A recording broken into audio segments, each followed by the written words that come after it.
नहीं तो हमार बहिनी लोगन जियाला एकदम से कचुआई गेल बा। का बताई देखत बाटू दाऊ बाबा उ बदारी करे बाटे, उ बरसाऊ दिन कइले बाटे आंधी तूफान के साथे। का बताई बहिनी लोगन इतने मेहनत से ठंडी पाला में गोहरा तोप के थैले बाटी, अक्को भातार काटिन के हिम्मत नहीं लेता बा कि उठ के जाई गोहरवा के तोपाई। लड़की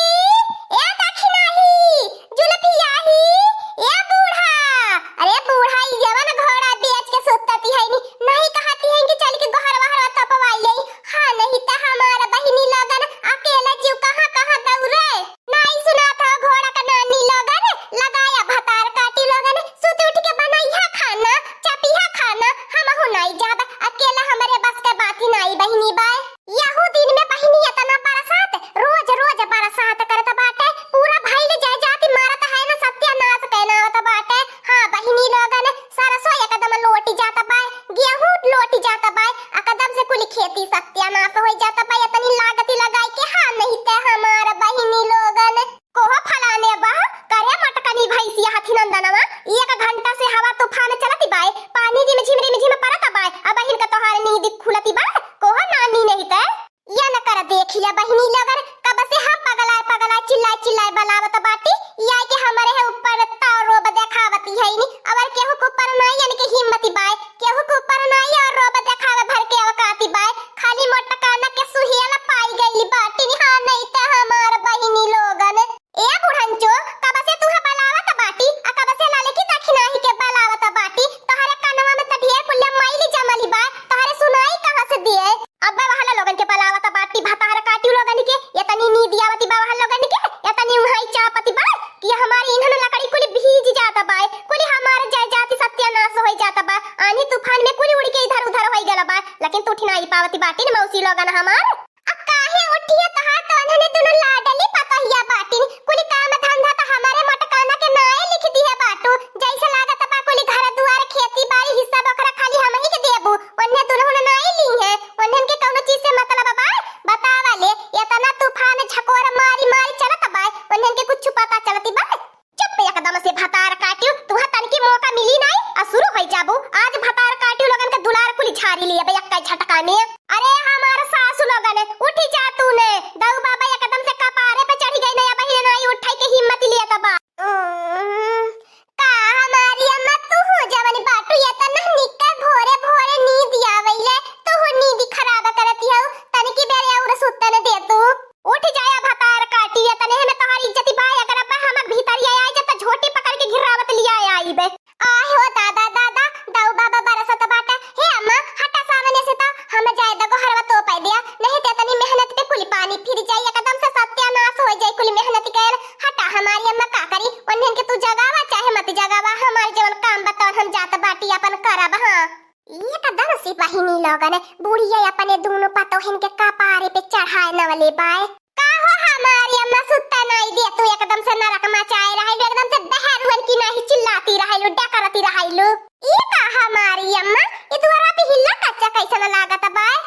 आई ताऊ बाबा काहे टिपटी पात बाटा यहूदीन में बारिश होला का हमारी अम्मा हम तो जानते नहीं रहली। हां भतार काटियो तो धरती पे नहीं रहलू तू आसमान में रहलू, तू है का पता आ धरती मन से निकलली आ आसमान मन से उतरली बाटू। देख ले हमारी अम्मा देख ले एके अब बहिन एके नहीं पता कि फागुन हटे में बारिश होले। भतार काटियो नहीं ते तोहार लगन से नीत हमार मटकना में बाय एके चिंता फिक्री लागल बाय गहरा इन्हन लकड़ी तो पई के उठ के जा भतार काटियो फटाफट खलियाने में जा कुल गहरा उठाई के तपवाए दिया। और ये हमारे लाला का बहिनी यही बरसतवा हिलवा कच्चवा में हमने जाब गोहरा गोईठा तो पर हमारे बस का बात त नहीं ललका बहिनी बा। इन्हन लकड़ी भीज जाई त का भयल गैस पे खाना बानी ए बूढ़ा गैस भरवाई दे बताई दे त बाटी चूल्हे पे खाना हमसे नहीं बनी नहीं न सपरी हमसे चूल्हे पे खाना बनाबे। तोहार दादा दीहे बाटे दहेजवा में खूब ऊंची ऊंची नोटी ना गैस भरावे खातिर मांग ले अपने दादा के फोन कई के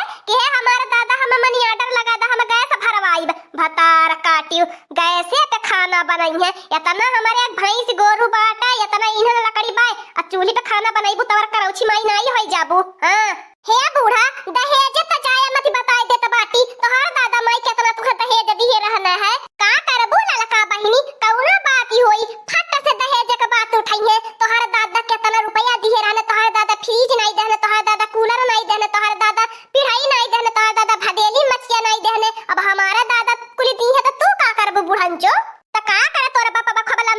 फेंके रहा है कि हम अपने बिटिया के कुली दिए तब तक करो छे गुने तो के पसंद कैले हनी है देनी लेनी दहेज के नाते खाली तोरा दादा लंबी लंबी फेंक के बियाह कई के कुछ देनी लेनी नहीं देना तो करिया पतो है कि हमारे कपारे पे लाए के पटक गई ने अपनी करिया पतो हम तो जिंदगी में नहीं पसंद करी थे हां वो तो अपनी बिटिया से छुटकारा पाई गए ना हमारे गले का घंटी बांध के आज बहनी हमें खाबा मजा आवाती भाई नहीं तो सास पतो है ना खाता पाटारी खाए बहनी लोग ना खाबा मीठा हुआ बनल रहनी है दोनों सास पतो है गठिया जोड़ के चले जहां जाए के रहा है दहेज लेबू बूढ़ा आवा तुम दहेज दिया त बाटी दहेज में बदुइये मुंगरी मारब कपार फाटी जाई लई लेबू बड़का दहेज अरे मोरे राम हो राम अरे मोरे पापा रे पापा आय हो मोरे दादा दादा ई कलियुगवा में का होत बा हमारी अम्मा ओए रे दादा दादा पतोहिया सास के मुंगरी से मारे कहती बा अरे हमारी अम्मा बका होई ए बड़की जिज्जी जहां बाटो ऐसा नहीं मरले रहा बताई दे त बाटी हां नहीं ते तू बूढ़ा के नहीं काव काव कइले बाटो नहीं जाने त बाटी दूध आई पहरुआ से मरले रहलू है आई बाटो बड़की आज सास पतोह बने अरे हमारा बहिनी लोगन बुढ़िया के हम दूध आई पहरुआ से मरले रहने के करौ छी कैसे पता मुंगरी से मारे बुभा तार काट्यो रुका हम मुंगरी लेके आवत बाटी घर में से आज ये करौ छ मुंह मारी मारी लाल कई देब मुंगरी से ए बूढ़ा तहरे से कम नहीं बाटी तहरे से कम जोड़ा नहीं बाटी हां नहीं ते तहरा पुराना खून इतना गरम होता बा हमारा नया खून पाए ए दखिन हो जीजी हम हो तहरे वाले से सपोर्ट बाटी हां हमार दखिन हो जीजी पीछे मत होया जरूरत पड़ी तो हम हो तहरा साथ देबा हम हो बूढ़ा के ऊपर हाथ उठाई देबे अच्छा भतार काटियो लगन देख ले आज देख ले हम के करे ऊपर हाथ उठावला दूना जन आज मार के ना खैया बनाना उन्ने त हमरो नाम नाई चंपा चमेली अच्छा बूढ़ा त हम हो देखिला चला दी तो से हम कमजोर बाटी आज मैसिया होई जाए ओही रे हमारे बापा रे बापा ई का होई गेल बरसात के वजह से सासू पतोही में फाइट होई गेल अरे हमारा बहिनी लोगन हमें काव करे के बाय हमें तो चुप्पे चाप खाली खड़ा होई के तमाशा देव खई के बाय लागत बाय हमारा बहिनी आज जमा की जाई खबा बुढ़िया या तनी बेर रोबिया ता वाइले आज दखिन हो कुली तारो बझारी ली है सास वही सास की नहीं रहे के चाही आ कदम से हमने के नचावे चाहिए अपने हिसारा पे हां हमारा दखिन हो जिज्जी लहाए रहा आ कदम से मार दिया बुढ़िया का कपार फाटी जाए दो टुक्का में फाटी जाए बुढ़िया का कपार का हमारी अम्मा देखा तो बाटी तू कमजोर पड़ जाती हो लगत बा तोहर हड्डियां बुढ़ाई गेल बा तोहर हाथ पैर नहीं चलत बा लगत बा या तू पतोही के हाथ से मारी खाई जाबू ए हमारी अम्मा तनी हथवा चलावा गऊ से नहीं तो गौवा गड़वा में बड़ी बेइज्जती हो जाई हां नहीं तो हमारी अम्मा की पतोही के हाथ से मारी खाई गईनी चुप रहती मोटकनवा भतार काटी मरले बा एकदम से मूड घूम के आया चक्कर आई गेल मूड नहीं दिमाग नहीं काम करत बा भतार काटी खाली तू ललकारती हो खड़े हो अरे ललका बहिनी बुढ़ंतिया ते मेल मुंगरिया मरले बा कि हमारी अखियां पीलंठी गईली बा तनी समनवा आई के देखा बुढ़िया से हम कमजोर पड़ जात बाटी ए ललका बहिनी तनी तू हाथ लगावा हे दखिन हो जिज्जी हम काहे भाला बूढ़ पुरनिया के ऊपर हाथ उठाई ई तो हम नरकाओ में ठकाना नहीं लागी तू ही तो गईलू है तब आइल बाजाए तब बाजा तू कहे तो हम गांव में भिड़ावती बाटू ए ललकी चलुआ हमने घरवा तो पियावले जाई हां जितना हल्का बारिश होता बैरी में छिमरी यही सास पतो है के करे दे लड़ाई आ चलू हमने ये मेती सड़का का करबे सास पतो है के खब फरियानी ने पटानी कई लेवई दे नहीं तो हमने है न तीत होई जाबा बादे में हां बड़की जिज्जी आवा चला बड़की जिज्जी का बताई दखिन हो जिज्जी के मेरा नाई करे के चाही का करी ये दो लड़ाई झगड़ा तो हमरे बस का बात ही नहीं बाय आ कदम से दखिन हो जिज्जी नंगी नहीं है ही नहीं देखा लू हमारी अम्मा बड़की जिज्जी ललका बहिनी के तू है बड़की जिज्जी चढ़ाई के हम ललका बहिनी चढ़ाई के सास पतोही में लड़ाई करवाई के अपने दोनों जने फैले होइले हनी